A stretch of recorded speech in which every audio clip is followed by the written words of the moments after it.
ST कर्मचाऱ्यांनी Mumbai central आगारामध्ये आंदोलन केलं। पगारवाढीच्या फरकाचे हप्ते बंद का झाले हा प्रश्न एसटी कर्मचाऱ्यांकडून राज्य सरकारला करण्यात आला। कर्मचाऱ्यांच्या वेतनामध्ये 6,500 रुपयांची वाढ करण्यात आलेली होती आणि त्या पगारातील फरकाचा हप्ता काही महिने मिळाल्यानंतर अचानक हप्ते बंद करण्यात आले। त्यामुळे कर्मचारी चिडले। पगारवाढीच्या फरकाचे मिळणारे हप्ते बंद झाल्यामुळे आंदोलन करण्यात आलं। या संदर्भात श्रीरंग बर्गे यांच्याशी आमचे प्रतिनिधी महेंद्र जोईल यांनी संवाद साधलाय। आपण बघूया।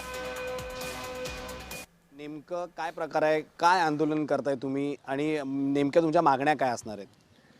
बघा, 13 ऑक्टोबर 25ला सर्व संघटनांच्या सोबत राज्याचे उपमुख्यमंत्री एकनाथ शिंदे आणि परिवहन मंत्री प्रताप सरनाईक यांनी त्यावेळी आंदोलन सुरू झालं होतं, त्या पार्श्वभूमीवर बैठक घेतली होती।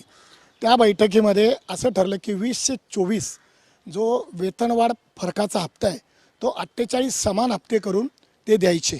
आणि त्या बैठकीला खास बोलवण्यात आलं होतं ओमप्रकाश गुप्ता, जे अर्थ खात्याचे अप्पर मुख्य सचिव आहेत त्यांना, आणि त्यांच्याकडनं वधवून घेतलं होतं। त्याची ऑडिओ क्लिप आमच्याकडे आहे, त्याचे पुरावे आहेत की शिंदे साहेबांनी त्यांना विचारलं, गुप्ता साहेब हे जाहीर करायचं ना, ठीक आहे, देणार ना तुम्ही? हो म्हणाले ते। आणि त्याच्यानंतर शिंदे साहेबांनी ही वेतनवाढ फरकाची रक्कम 48 हप्त्यात देण्याचं कबूल केलं।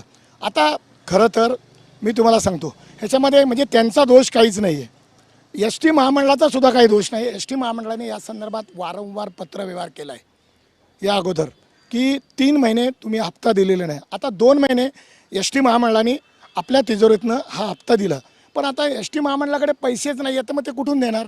म्हणून त्यांनी या महिन्यात दिला नाही आणि तोंडचा घास काढून घेतला आहे अशी परिस्थिती आहे। त्याला जबाबदार अर्थ खाता जबाबदार आहे आणि त्या खात्याचे प्रमुख म्हणून ओमप्रकाश गुप्ता येते। याच्यामध्ये व्यवस्थापन किंवा राज्य सरकारचे उपमुख्यमंत्री परिवहन मंत्री अजिबात जबाबदार नाही आहेत।